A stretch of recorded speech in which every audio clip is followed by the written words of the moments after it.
নয় দাগের যে কোশ্চেনটা আছে এটা বলছে যে if n is a submodule of m, the annihilator of n in R is defined to be R belongs to R such that Rn is equal to 0 for all n belongs to n.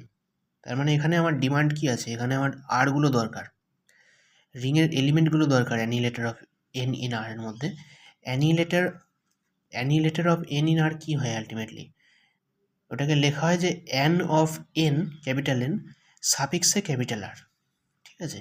সেটটা এভাবে define হয়, prove that the annihilator of n in R is a two sided ideal of R। তাহলে ideal prove করতে হবে, two sided ideal, তার মানে এই সেটটা নন জিরো আগে দেখাতে হবে, আই মিন নন এমটি, এই সেটটা নন এমটি দেখাতে হবে। তো এখন আর যেহেতু আরটা রিং, তাহলে আর এর মধ্যে জিরো আছে, জিরো বিলংস টু আর, তাহলে সে জিরো বিলংস টু আর যদি হয় তাহলে zero N is equal to zero হবে for all N belongs to N. তার মানে N of N in R, তার মধ্যে জিরো আছে, তার মানে zero belongs to N of N in R, তার মানে অ্যানিহিলেটরটা নন এমটি হয়ে গেল, কারণ এই zero belongs to N in R. এবার টু সাইডেড আইডিয়াল দেখাতে হবে, তাহলে আইডিয়াল দেখাতে গেলে আরেকটা কাজ করতে হবে, সেটা হচ্ছে সাবরিং। ধরলাম যে R belongs to N of N in R আর S belongs to N of N in R, ঠিক।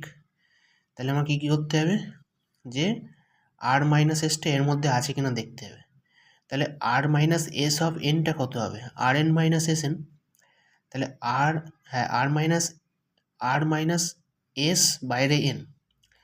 এখন আর তো একটা রিং, তাহলে রিংয়ের মধ্যে ইউনিটি আছে, এই জন্য আমি মাইনাস ওয়ান ইন্টু ওয়ান মানে one into minus one equal to minus one করতে পারি, মানে মাইনাস ওয়ানটা বাইরে বার করা যাবে। তাহলে আর মাইনাস এস বাইরে এন, এটা কী হবে, আর এন মাইনাস এস এন। এবার আর এন তো জিরো আর এস এনও জিরো, কারণ অ্যানিহিলেটরের মধ্যে একবার আর আছে একবার এস আছে। যদি অ্যানিহিলেটরের মধ্যে আর থাকে তাহলে আর এন জিরো হবে for all N belongs to N. এবার যদি অ্যানিহিলেটরে এস থাকে তাহলে S N is equal to zero for all N belongs to N. এখন আর মাইনাস এসটা কি এর মধ্যে থাকছে, হ্যাঁ, R N minus S N, তার মানে zero minus zero is equal to zero. So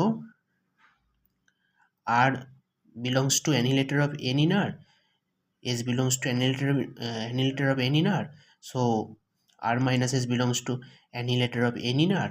so আমরা বলতে পারছি যে ওই আর মাইনাস এসটা ওর মধ্যে থাকবে। তার মানে আমার দুটো কন্ডিশন হয়ে গেল টু সাইডেড আইডিয়াল দেখানোর জন্য, যে প্রথমত সেটটা নন এমটি, আর যদি এর মধ্যে আর আর এস থাকে তাহলে এদের যে ডিফারেন্স মানে আর মাইনাস এস ওইটাও ওর মধ্যে থাকবে। তাহলে annihilator of N in R is a subring of R. এবার আইডিয়াল চেয়েছে, আইডিয়াল কী করে দেখাবে, একবার লেফট আইডিয়াল দেখাতে হবে একবার রাইট আইডিয়াল দেখাতে হবে। তো কী করে দেখাবে,